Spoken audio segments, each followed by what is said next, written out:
Hello, everyone. So we are in international conference, international economics conference of UNEC. So I'm gonna tell a few words in Azeri to start with, and then we can switch back to English. Biz bugün Azerbaycan Devlet İktisat Üniversitesi'nin Heydər Əliyev Mərkəzinin Regional İnkişaf İctimai Birliyinin və UNEK Beynəlxalq Magistratura və Doktorantura Mərkəzinin birgə təşkilatçılığı ilə təşkil olunan və Azərbaycanın ümumi milli lideri Ulu Öndər Heydər Əliyevin anadan olmasının 100-cü il dönümünə həsr olunmuş bir əsrin iqtisadi nəticələri mövzulu 5-ci İqtisadiyyat və İdarəetmə sahəsində tədqiqatçıların beynəlxalq elmi konfransı çərçivəsində təşkil olunan Current Research in Behavioural and Experimental Economics mövzulu workshopumuzda salamlayırıq. So basically, I just said the names of the conferences and who's organized it and what's the name of our session is. We are all a group of researchers all around the world. Mostly we are based in UK, well, almost all of us, but some of us coming from France, some of us coming from Azerbaijan, some of us coming from Iran, and Kate is from UK originally. We are doing varied research from starting from how we behave to how we think and what we believe in and what we prefer.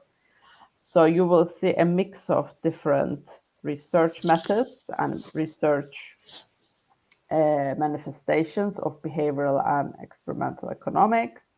All of this will be based on experiments, and we will have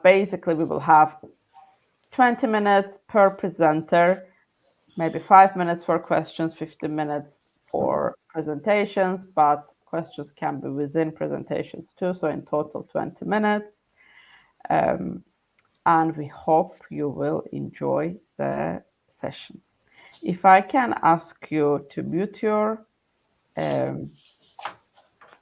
microphones, and we will start first with Kate. Kate, I will give you a warning when you have 5 minutes left, and then we'll move to Paul Emil and then to Taha. Thank you, everyone, and hope you enjoy. And Kate, floor is yours. Okay, let me just check. Okay. Hi, everyone. I'm Kate Whitman. Hopefully you can see my slides okay. I'm a third-year PhD student, graduating hopefully, or submitting in January. I'm going to talk to you today about the first study that I did for my PhD, which I submitted to a journal 6 months ago, and I presented at a couple of internal conferences this summer. So my background before my PhD was working in the music industry, and most recently an anti-piracy music trades body, where we looked at various different methods of reducing anti-piracy, one of which was an anti-piracy message. And the research into the efficacy of that message was iffy at best. And it inspired me to want to look into the scientific research into anti-piracy messages. So without further ado, digital piracy is the accessing of copywritten content from an unlicensed source, which might be from BitTorrent or Stream Rippers or Cyberlockers or download sites, and it includes music, academic journals, films, live sports, anything which is protected by IP law, intellectual property law. Evidence suggests that in the UK, 25% of the population are pirating content. That was in 2021, but more recently, 2023, it looks like the figure is nearer 32%. So it looks like piracy is increasing. The cost of living crisis in the UK and around the world, the Office of National Statistics suggests that one of the first things that people reduce to save money is entertainment subscriptions. So it would be plausible to think that those people who are not anymore subscribing to these entertainment companies are migrating to piracy sites, which would explain the rise in piracy. It's really difficult to estimate the cost of piracy. There's a stat here, 2006, of 6.1 billion in the US for film piracy alone. But it's getting more and more difficult to estimate it because people do it on VPNs and privately, surreptitiously. So it's really hard to actually estimate the cost of piracy. But generally, the research indicates that it's expensive and it costs the entertainment industries jobs and money. So anti-piracy messaging has notoriously been quite laughable, if not ineffective. In the UK, there was an advert called "You Wouldn't Steal a Car," and it likened piracy to car theft, which not only seemed far-fetched, it actually reportedly made people want to pirate more because they were so angry with the film industry for making such a ridiculous claim. This psychological mechanism is called psychological reactance, which is where threatening messages may actually increase undesirable behavior. So the sort of traditional studies into this were on anti-smoking messages, which were extremely threatening, and the research indicated that some of these messages made at least some people want to smoke more. And various studies have indicated that this happens in any kind of threatening message. So in response to this, the UK government currently fund an educational message, which is not threatening in the least. And it simply tells consumers that piracy is costing the creative industries money, which is bad for everybody, and just signpost them in the right direction of legal sites. So this is an example of an educational message. So the two sort of main types of message are educational or threatening. But the literature into which is more effective is very mixed. Some say that threatening messages are more effective, and some say that educational messages are more effective. So it's really hard to know where the government should be spending their money. So to add some nuance into this, there are certainly gender differences in piracy behavior and attitudes, in that men are reported to pirate more and also have more favorable attitudes towards piracy. And those two things are probably linked. Furthermore, contemporary literature suggests that psychological reactance may be gendered, in that men experience more psychological reactance to threatening messages than women. Furthermore, a recent study, 2022, suggested that positive attitudes towards piracy leads to indignation and therefore possibly psychological reactance against restrictive copyright enforcement regimes, suggesting that threatening messages may be particularly bad news and psychologically reacting to people with favorable attitudes towards piracy. So with that in mind, we are looking at the moderating effects of gender and attitudes on anti-piracy messaging, looking at educational and threatening messages. So the research question is, can psychological reactance to anti-piracy messages be explained by gender and attitudes? So we ran a survey experiment on Prolific. So we paid participants. It was a random sample. We had 3 experimental groups with a message. against a control group with no message. The dependent variable was change in intentions. So we asked them about their past behaviour at the very beginning of the survey. Then we asked them the message. And at the end of the survey, we'd ask them their intentions. And the dependent variable was the difference between those two numbers. Attitude was measured by 3 questions, which were piracy should be legal, piracy does no harm to creative individuals, and piracy does no harm to society. And we made a variable based on that. We ran a linear regression, which I'll show you the results of, and just for robustness, we also looked at a multinomial logistic regression. The 3 messages that we used in the study were 1 educational message and 2 threatening messages.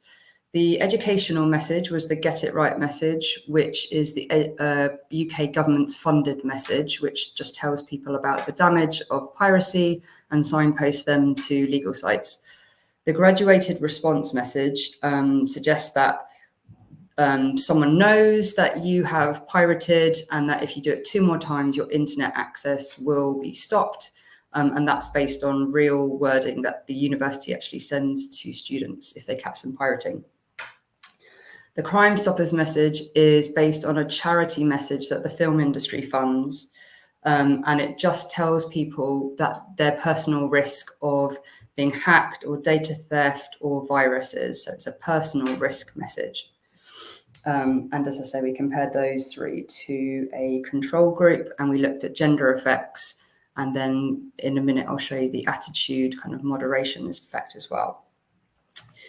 So just to look at the descriptive statistics, this is the percentage change of piracy intentions from past behaviour after message exposure split by gender.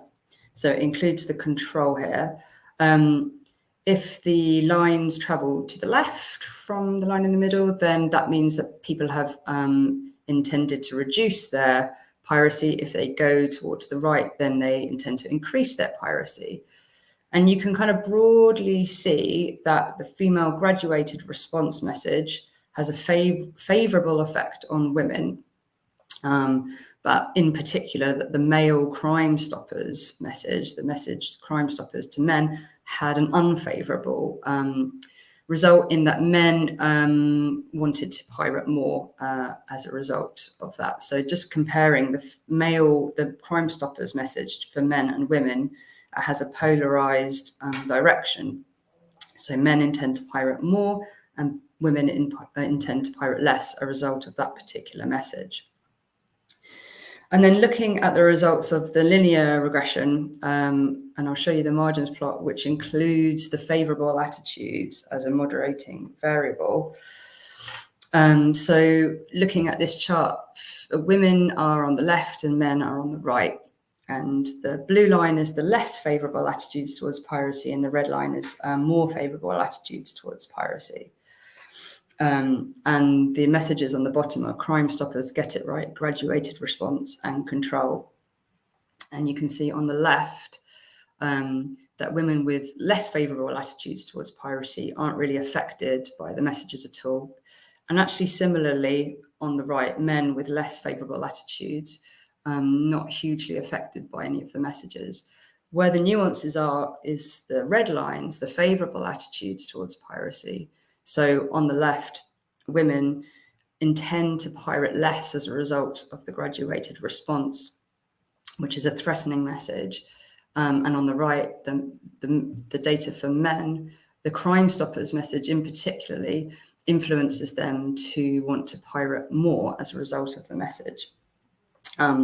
So we can see that adding the sort of favorable attitudes, less favorable and more favorable attitudes towards piracy adds some nuance to the data and does sort of complicates the sort of obvious data gender split that we saw on the chart before. So what does this mean?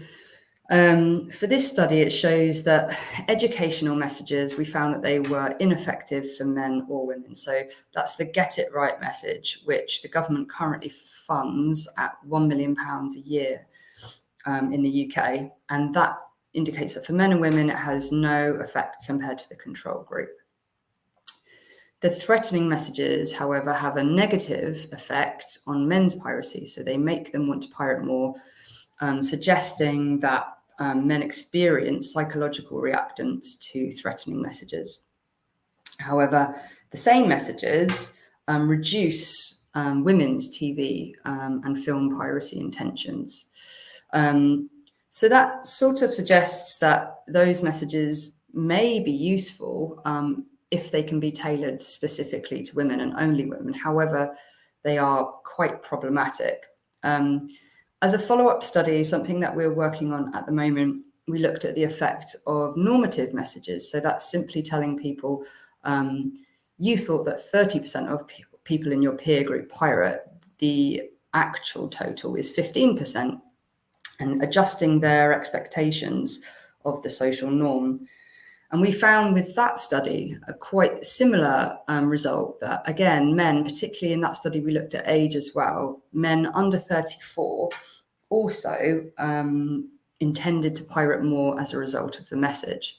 So in particular, men do experience psychological reactance to messages, whether they're threatening or normative. On the back of that, we're currently looking at a slightly different way of tackling piracy. And we're going to be looking at a willingness to pay experiment. So we're going to be looking at how legal options can be improved from an access or from a pricing point of view. And that's something that we're working on now, and any questions or ideas about that would be welcome. And that's that. Thank you. I welcome any questions. Perfect timing. Thank you, Kate. Any questions from the audience or from other speakers? I wanted to ask, can we have the presentation on again? I want to ask about one slide. So if you can go back a couple of slides. That one? This one, yes. Right, so I'm still a bit struggling. Okay, so the biggest difference here that I see between men and women is the Crime Stoppers one, right? Well, and graduate response. Yeah, the two Okay, yeah, the two that you actually had treatment difference in.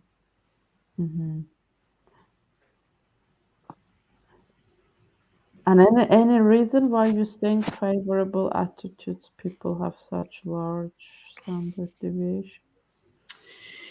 I think that possibly it's if they have, for women with less favorable attitudes, and potentially men too, they might not pirate that much in the beginning anyway. So there's a bit of less room to move either way. So the ones where there is potential to change their intentions are the ones with favorable attitudes, which is probably why you see such a big difference in that group. And then I've looked into the literature about confirmation bias and gender difference in confirmation bias, and it indicates that men with strong attitudes and strong kind of attachments to certain ideas are particularly resistant when there's information which sort of contradicts that idea. And there is a gender effect in that sort of confirmation and selection bias. So that might explain why there is such a large kind of gender difference there. Makes sense. Yeah, makes sense. Good. Any other questions? Okay, we can move to the next presenter. Maybe I would have just a general comment on this. I'm always shocked to see such big differences between men and women, and especially for a topic about moral and fraud, moral behavior and fraud. I'm always surprised that the main difference between men and women. And I'm just wondering if it's an issue of social norm or I mean, that's the main question about the gender differences. Social desirability bias. Exactly. And I'm still very amazed that this is still the case, and this you still have this kind of result. But Well, Kate can tell a bit more on her social desirability bias research. So yeah, I've got another paper on gender difference in social desirability bias and how surveys can be designed in a way to mitigate that social desirability bias, looking at different sort of gender motivations for social desirability bias. So it's, yeah, and unfortunately with piracy, you can only use survey evidence. So it's a problem. I'm looking at gender differences, but then there are gender differences in survey response. So yeah, it's a So it might problem. also be massive acceleration for the process, I guess. I see. I would be curious about other methods then. Yeah. Not even, but it's not just an issue of survey. Like social desirability bias would be the case in experiments too, in behavior. As long as they know that someone is experimenter is observing them, they'll change, and men and women will change their behavior in a different way. So Yeah. not just survey issue. Okay, thank you, Kate. Thank you. Paul-Emile, now floor is yours.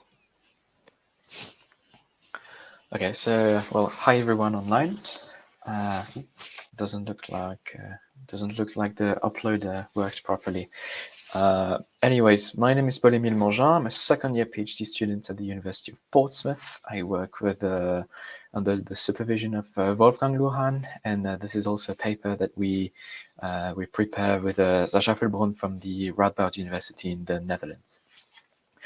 This is a project about numerosity and tangibility in investment decisions. And well, I'll just begin with the outline. So I'll go through the motivations, the lit review, the research questions, methodology, and the experimental design. And I'll show you first results almost in exclusivity because I presented them 2 days ago at the Society for Experimental Finance in Sofia. So the motivations. So that's quite an experimental economics methodology issue that we try to assess. It is simply the fact that well, I can just do a quick survey in the audience here. Do you or don't you use experimental currency units? I don't see the people again. Yeah, I do. You do? Yeah. Yes, sometimes, not always. Sarah. And Kate, do you use experimental currency units?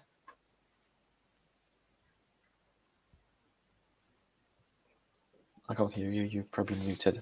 No, I don't. You don't? Okay, well, that's still 2/3 of the audience, which is quite a big amount.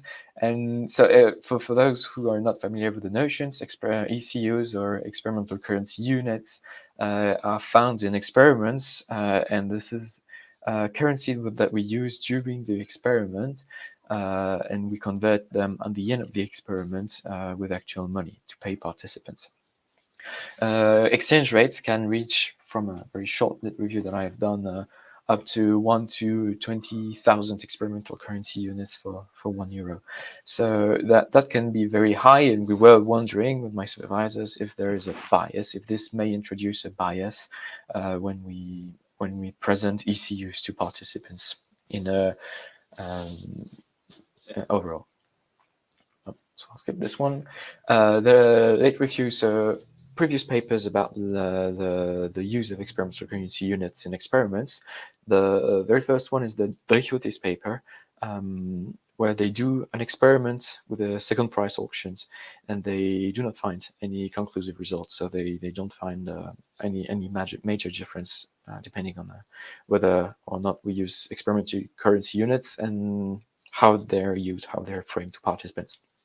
But there's also a paper written by Srivastava et al. In 2017, and they do an experiment with a dictator game, and they realize that people do pay less when the amount is displayed in cents for a dictator game.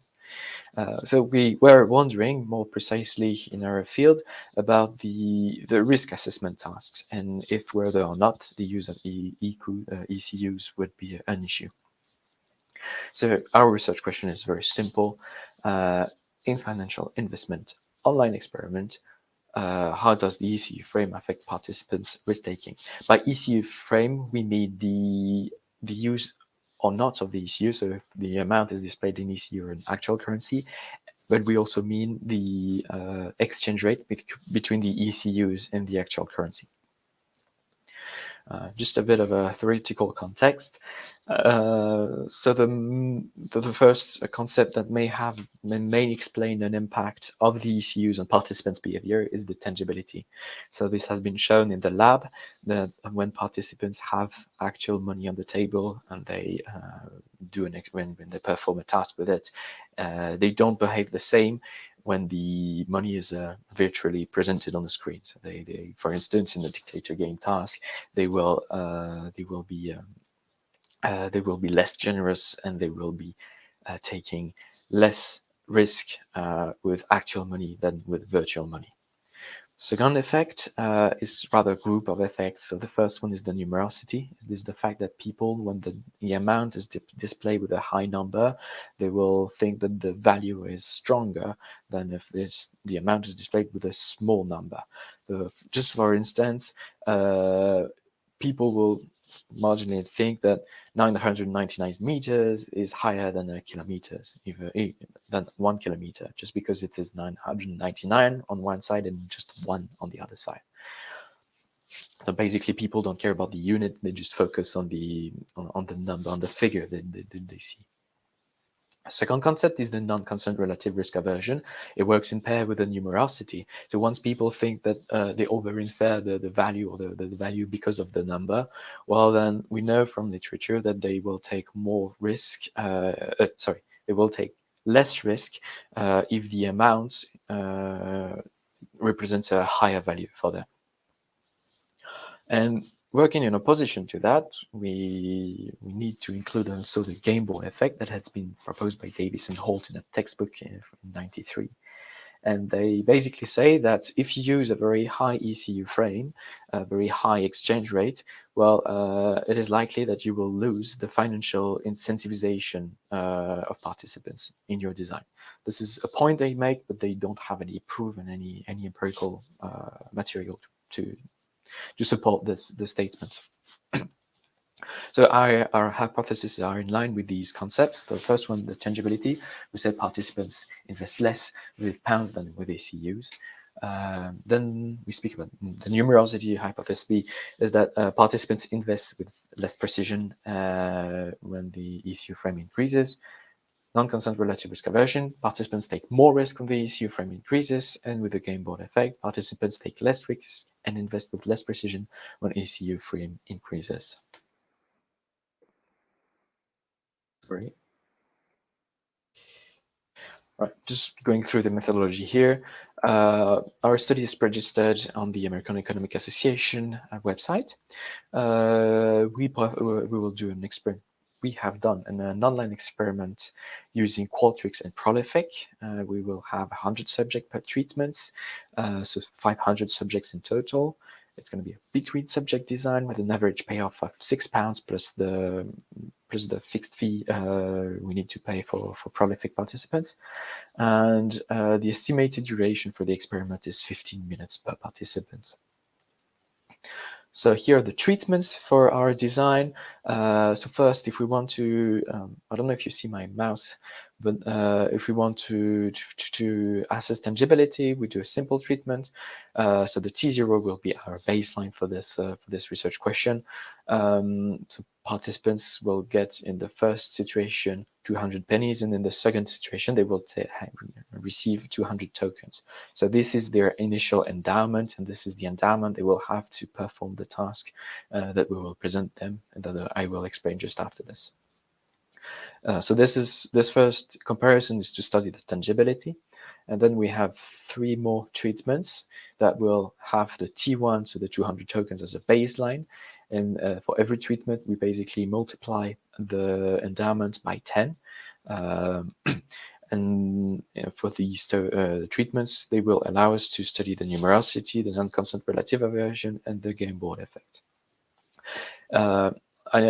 Just to make things clear, we vary the endowment in presented value, but the actual value for every treatment, for every game, will be £2. So participants receive £2 and then they perform the task.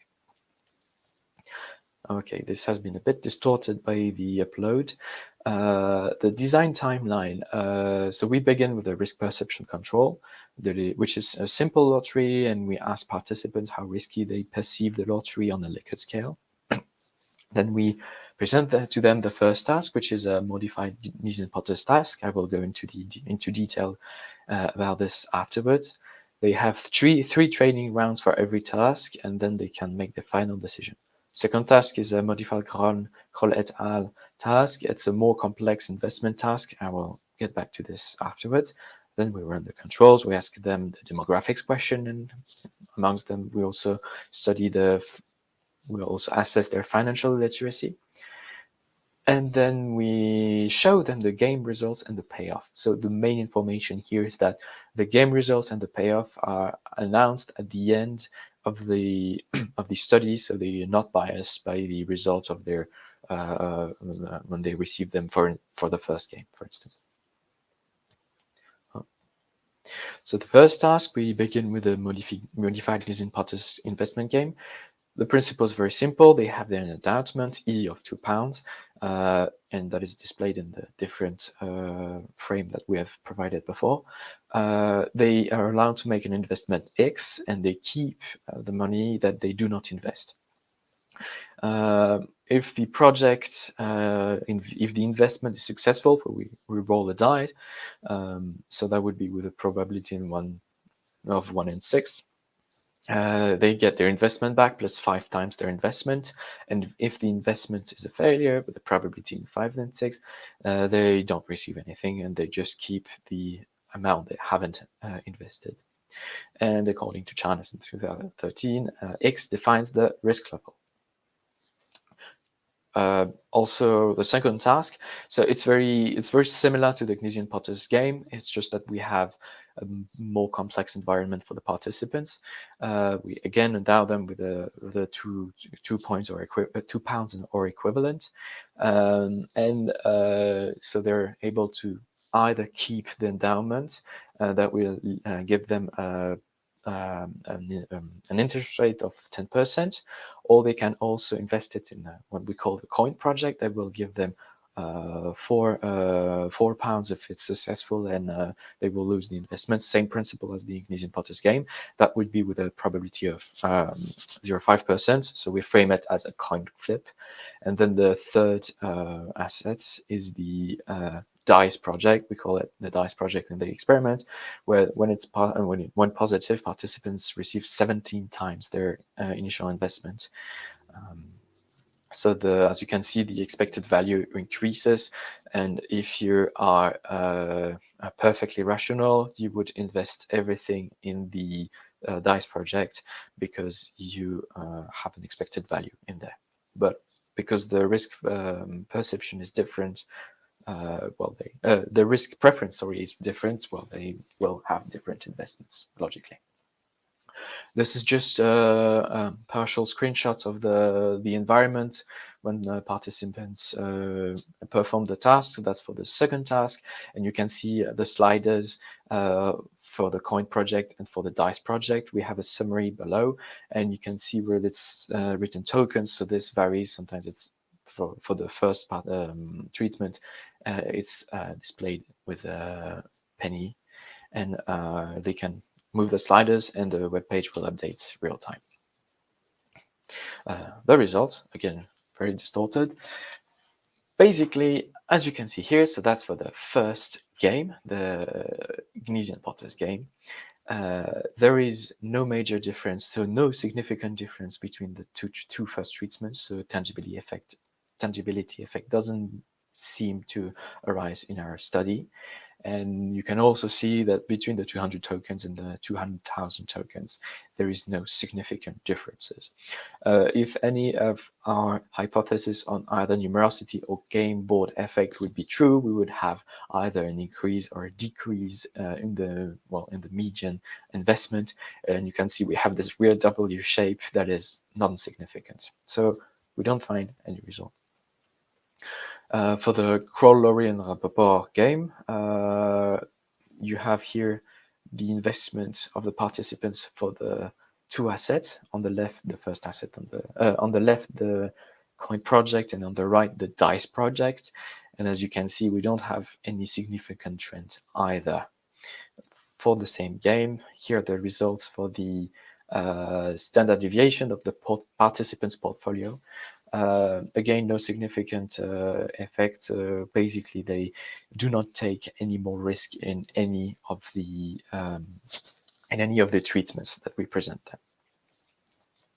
And that's about it. So the summary is very simple. We don't find any effect of the ECUs on the studied environment.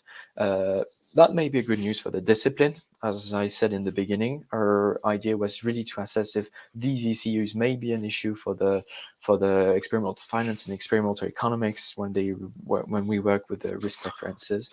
And it doesn't seem that using experimental currency units has cause any issue, which is apparently good news.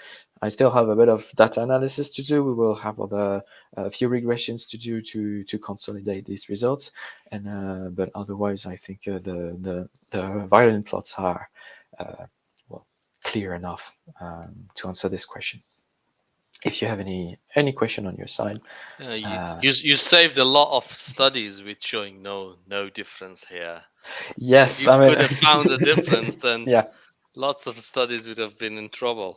Precisely. I mean, yeah, I'm pretty sure it's quite reassuring that we don't find any major difference, and it's good news. Well, I'm critical as always. So if you go back a few slides to your results, so your main first result, if you want to show me. For which game?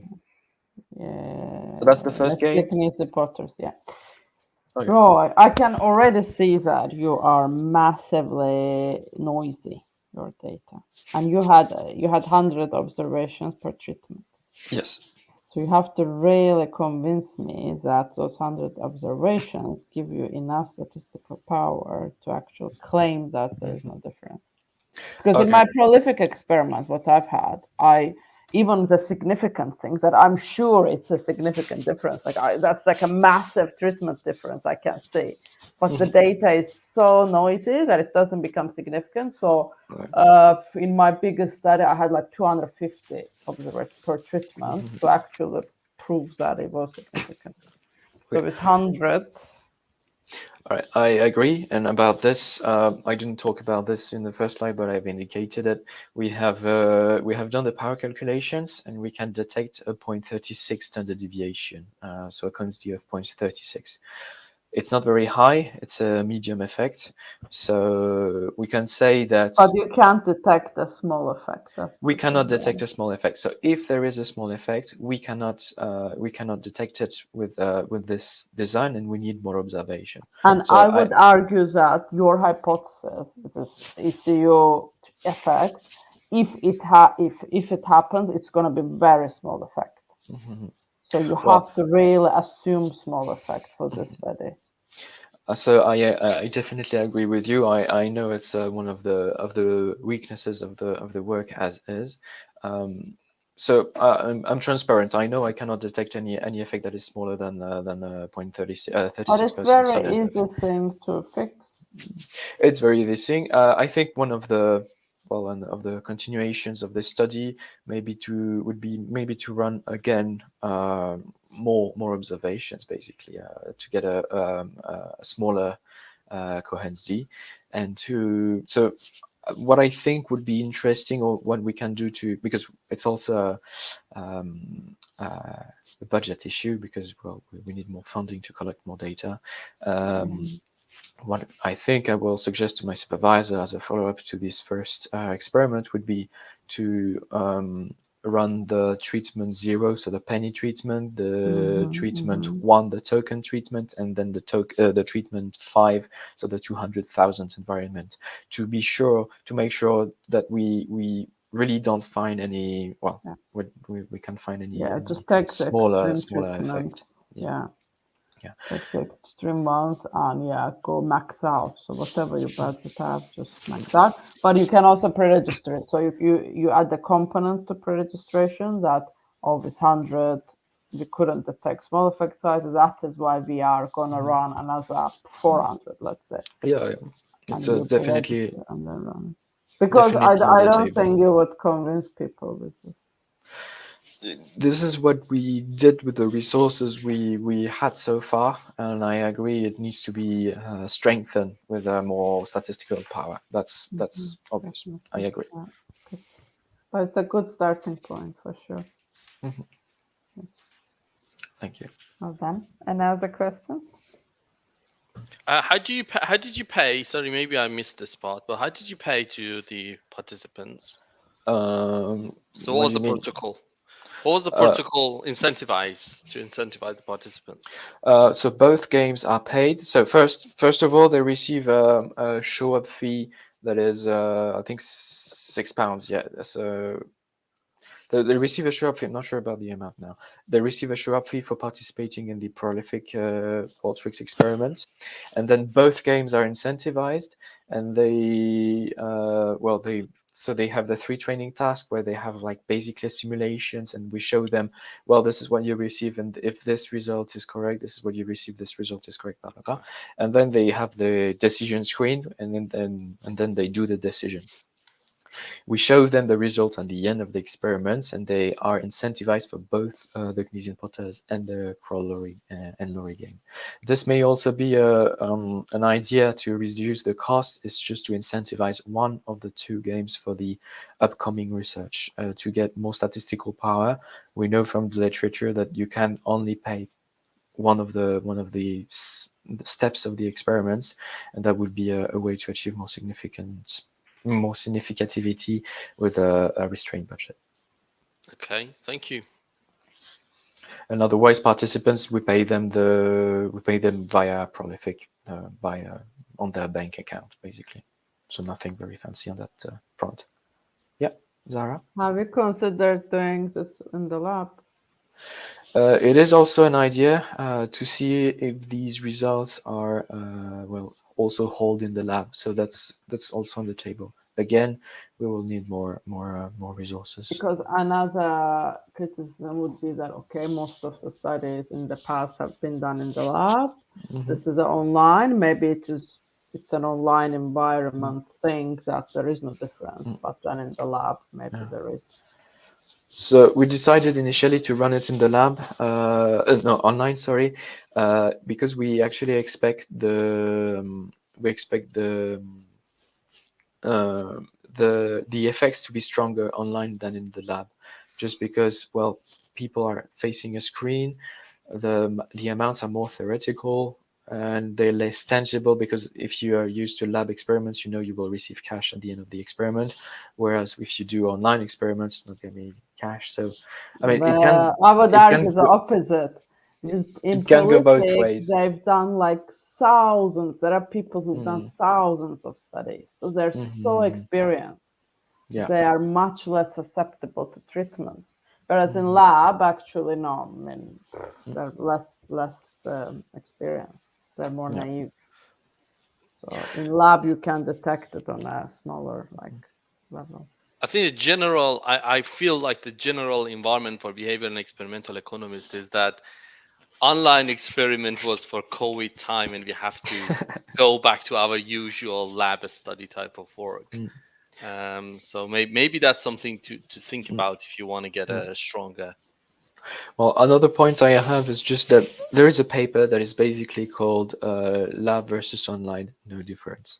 So they run a study with many different games and then didn't find any significant difference between. True, but I believe context is important. So you cannot. I mean, papers are very different. in terms of the context of the decisions that people are making. And you cannot show no difference for all works in lab and online. I mean, the area I work, identity, I mean, Zahra would agree to some extent, I guess, that definitely online is not a great idea, because the context of the identity issue is a way that you have to have people in the lab. Agreed. So, and yeah, so I have been in the conferences past few weeks that basically this discussion came up, and most people believe that the online experiment is different, and it was for probably COVID time. We should go back to the usual practice of experimental economics. But Yeah, I I mean, people can have. agree to that. I mean, in some situations it's perfect, but there are some situations it may not be. No, but you would say perfect because you would get effect there. But if that I mean, for effect is, some treatment differences, just to bring the treatment difference, it wouldn't matter if it's online or lab. yeah, So yeah, the treatment, you can still yeah, see the effect of treatment. But in other contexts, you may see. yeah. Right. Thank you very much. We Thank you. need to move on. We don't have much time. Thank you. We didn't And clap for Kate, so this is for Kate. yeah, true. We are clapping for everyone now. We're gonna clap for everyone at the end. Make sure you clap for me, though. We will do. Taha, floor is yours. Yes, but how would I change the slide? Am I supposed to change? Oh, right. Okay, now I can do it. Okay. All right. Thank you for inviting me, and it's a pleasure to be here. And I'm looking forward to be in Azerbaijan some days to present it in person, or any other work. So this is the work which I have put hold on it for a few years, and now I'm taking it out of the library to work on it again. So this is the work with David and Abhijit. My name is Taha, and I am a T-Focus assistant professor at University of Warwick. David, officially, he's still in Chapman University, but he will start in less than in a month.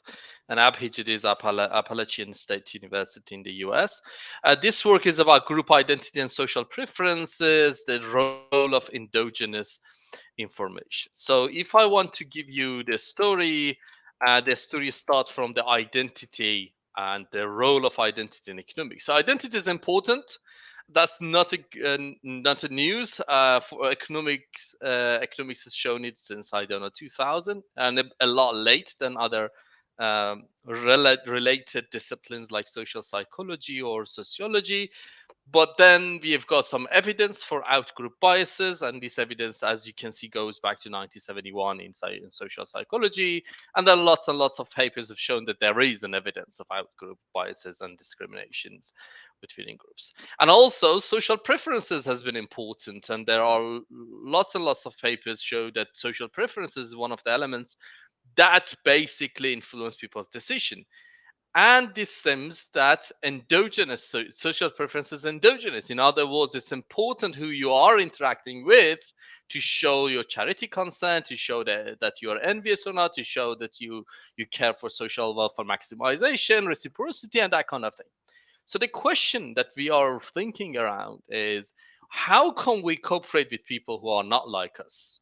If the whole story that I gave you so far is true, how come we do not we still cooperate with people who are not like us? So what we do is basically we provide a zero cost option for the people to know the identity. So I start interacting. I want to start interacting with Kate, but I have no information. But there is an option that I can know who she is, where is she from, what does she do, that kind of thing. But in this particular paper, we just look at the identity matter and not more information. So we ask, do participants choose to know the identity of their counterparts? And if not, what outcome did they choose?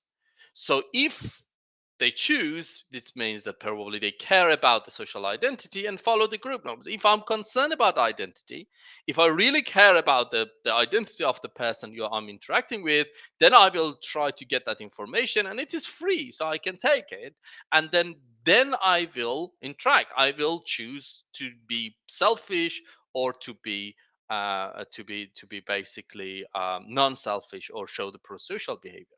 And if no, if basically I do not choose to get the identity information, there are two possible reasons.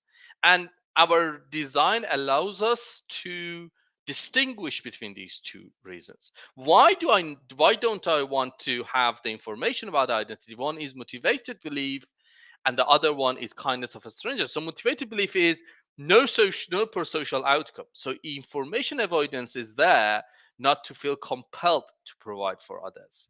So I do not want to help Kate, so I prefer not to know her or not to have information about her. And that's why basically I try to avoid it. So this is motivated belief.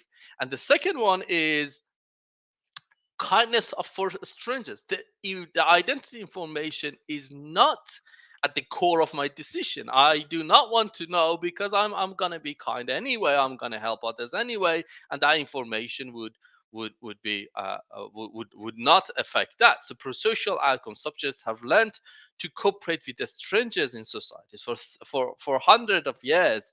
People have been cooperating, have been nice to each other, even though they didn't have any information about the identities. And I'm gonna open up this question: that do people really care about identity to get the information? So if I've convinced you to listen to listen to me, this is the outline I'm gonna go through. So I'm gonna present the experimental design, results, and conclusion. But let me give you the result for some of the viewers who would leave the room now. So the result is that we replicate the result of in-group favoritism. So we see that people care about others when you give them the identity information. When you make it optional, then participants choose not to gain their counterpart's identity information and still choose prosocial behavior. I don't want to know, but I am choosing prosocial behavior, which we believe is a really interesting result, because we are seeing that there is another form of prosocial behavior where people try to avoid information on the identity, but they still show prosocial behavior. So how did we get to this result? So this is the experimental design we have. So we had three treatments: control, known ID, and unknown ID. Control treatments, no information about the identity, but they had the choice to make, like the game choice. Known ID is the one that they had group assignment, where in which we assigned them into two groups, blue and green, at the lab. And then they played other allocation, and other allocation is 5 rounds of allocation to two other people, not themselves, two other people, under three scenarios: when they are in group, out group, in group, out group. So three scenarios. So they are allocating tokens in the lab under three scenarios: one scenario when both other people are from in group, another scenario when both are from out group, and the third scenario when there is one from in group, one from out group. So as you can see, in the known ID and unknown ID, in both of them we have got these two steps: group assignment and other allocation. And the reason is we are inducing the identity, because the first question you should ask me is, Taha, how are you going to have identity in the lab? And I say I can induce it using group identity, group assignment, and other allocation.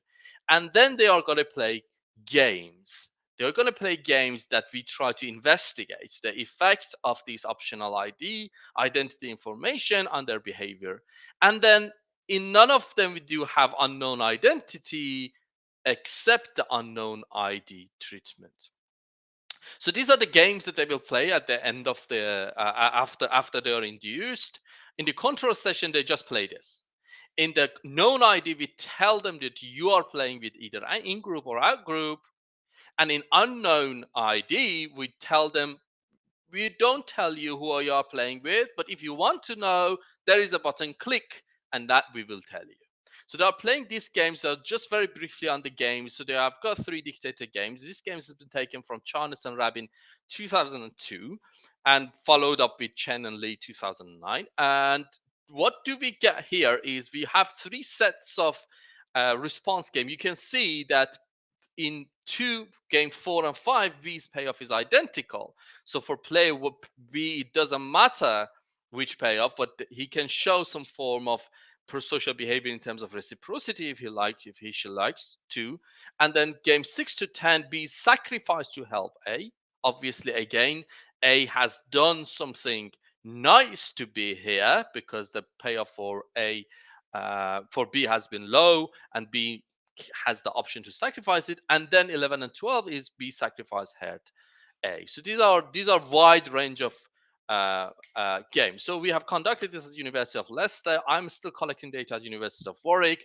That will be added to the data that I've already collected at University of Leicester. 158 participants, and we have paid for one round of other allocation and 2 games chosen. So first thing of the result is you should ask me, are you sure that the identity is there in the lab? Are you sure that you have been successfully induced identity? And my answer would be yes, because as you can see here, is the top left one is the one that they are allocating tokens between 2 in groups. You see the difference is not significant. Again, between 2 out group is not significant, but there's a significant difference between in group and out group, and then allocate between in group and out group. So I have kind of confidence that we have got the identity induced in the lab. Fine. Now let's get to the main part of it, which is what do they do if we give them option to click and know the identity of their counterpart? What are they going to do? So the first result is about clicking decision. So the clicking decision, first of all, surprisingly, interestingly for us, only 60% of the participants click to know the identity. 40% no, decide not to know. You want to tell me it's free. I don't want to know. And this clicking behavior is consistent across games in a sense that most of the people, as you can see in the graph, either no click, never click, or always click. So we have got basically mainly 2 groups. One of them is the one that, oh, I like to know. Yes, I have to know if I want to help. And the other one says, I don't want to know. No, just leave me on that piece of information. Then next question would be, okay, if this is a clicking behavior, how they are going to behave afterward? Are they going to be nice? Are they going to be prosocial, or selfish, or what? So this is what we have followed. We followed CL or Chen and Lee random utility model that they basically find distribution parameters for control and certain and sorry, this certainty has to be a known treatment. So what we see here in the table is in the case of control, the charity concern is 0.18, and that is basically that shows the parameter for the charity and envy. When we have known ID, where we tell them the identity, you see it increases. The charity, the envy goes down. In-group charity increases quite massively, and also envy. So the in-group charity, in-group envy are statistically significantly different than the control session. Then what we do is we give them an option. And here is the interesting part that happens. When you show the identity, when they click to know it, when you show them, you see less envy with the in-group, but the in-group charity is pretty much the same. Their charity concern is pretty much the same. So these are the people you either tell them or don't tell them. They're going to be, if you tell them or they choose to know, both cases are going to behave the same. The interesting part is this unknown ID skip. Surprisingly to us, people who skip the identity information, who don't want to know, their in-group, their basically charity concern is as high as in-group. They didn't know if it is in-group or out-group, but they behave as pro-social as if they are playing with an in-group. So that is what we see. So these things, you can see the charity parameter is significantly different than significantly different. Okay, I lost the control. 1 second. Right. So successfully replicate in-group favoritism with a known ID, generally result. Charity concern are higher toward an in-group member than an out-group member. This is what we had. But this is like the contribution part is here, where greater charity concern, if the participant skip the information, the ID information, and it is higher than the control. So option 2, identify identity information, reduce envy. So, but we've got additional results. So obviously, the pro-social behavior is not only about the distributional, it's not only about the charity and envy, it's about also the reciprocity, it's about also this other elements. So therefore, for the reciprocity, we do not find much difference at the moment with the current data that we have. But with SWM, which stands for social welfare maximizer, where the payoff of both players are the highest, the choice that has highest payoff for both players, we see that it's more likely to choose that outcome if they skip the identity. So if they are skipping the identity, there's a higher chance that they are going for social welfare maximizer outcome. So to conclude, we have replicated the result of in-group favoritism, but we have seen that identity information, not all participants are choosing identity information, only 60%, although it's free. And from those one who've skipped the identity information, they are showing more charity concern and more preference for SWM action, which is social welfare maximizer. I think that's it there. Thank you very much. Happy to take any comments, any questions. What are the implications of your findings then? If you applied your findings to some real world examples, what would it be? I think the literature or the studies so far have been trying to say that making identity salient in the environments improve the social behavior, improve the cooperation, and that. What we are finding here is that is not necessarily the case. If you provide option for the people to put them in the situation, in the context when identity is not salient, then you can still you would still get the pro-social behavior. And it is actually it is capturing the reality. Why? Because in reality, in many societies, you see that without knowing the identity, people are still helping each other, are still cooperating with each other.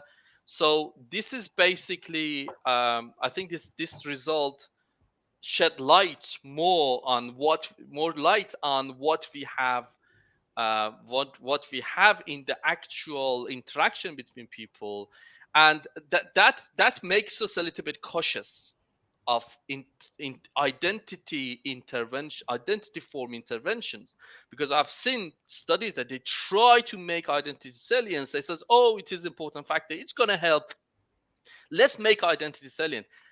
We do not think that is the best option in terms of the interventions. Good, yeah, fair enough. I agree. Another question? Okay, more a reaction than a question. It's really great design. I'm also glad to see it, more developed than the last time you talked about it.